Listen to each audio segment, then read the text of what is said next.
sa CCTV ang pang-hold up ng 4 na armadong lalaki sa isang sanglaan sa Davao City.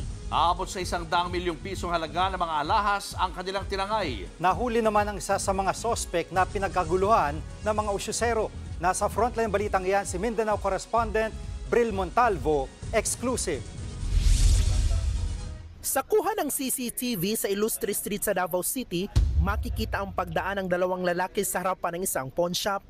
Bigla silang bumalik at bumunot ng baril sa kasinunggaban ang gwardyang nakabantay. Sunod na pumasok sa pawn shop ang 2 pa nilang kasamahan. May dala pang maso ang isang lalaki habang naglabas naman ang baril mula sa bagang isa pa. Sa isa pang kuha ng CCTV, pinagsusuntok ng mga lalaki ang 2 gwardya. Tinutukan sila ng baril at pinadapa habang ang isang lalaki minamaso ang pinto sa loob ng pawn shop. Agad pumasok ang 3 lalaki at tinangay ang mga nakadisplay na alahas.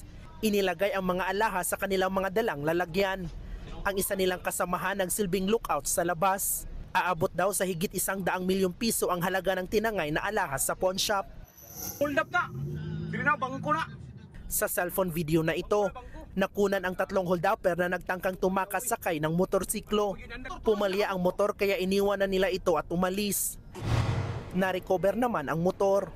Sa isinagawang hot pursuit operation ng pulisya, nahuli ang isa sa mga suspect sa Bangkerohan Public Market. Pinagkaguluhan siya ng mga ususero. Ang isang lalaki sinipa pa sa ulo ang suspect pero sinita siya ng mga pulis.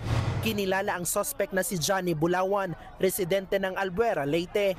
Na-recover sa kanya ang nasa 15 milyon na halaga ng mga alahas na kanilang tinangay. Nakuha rin ang mga baril, bala at ang mga pinaglagyan ng mga alahas.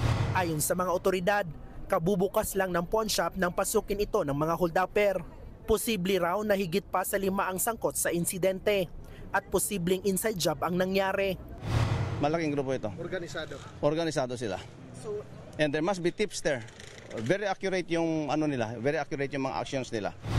Trauma naman ang sinapit ng gwardyang nabugbog. Nagkapasa siya sa leeg at sugat sa kamay. Wala man sila nagpela na. Hindi sila nagpakilala ng customer, bigla lang silang pumasok sa loob. Ako ang unang nilang sinugod at pinalo ako sa likod sa may batok. Nang natamaan ako, bigla ako natumba at nahilo. Pinalo na naman nila ako at nasugatan ang aking kamay. Hindi na humarap sa News 5 ang nahuling suspect na posibleng maharap sa patong-patong na reklamo. Patuloy namang tinutugis ng pulisya ang iba pang kasamahan nito. Nagbabalita mula sa frontline, Bril Montalvo, News 5, Mindanao. Mga kapatid, Jiggy Manikad po, iba na ang may alam at may pakialam sa panahon ngayon. Para sa konkreto, kumpleto at komprehensibong balitaan sa frontline, mag-follow at mag-subscribe sa social media pages ng News 5.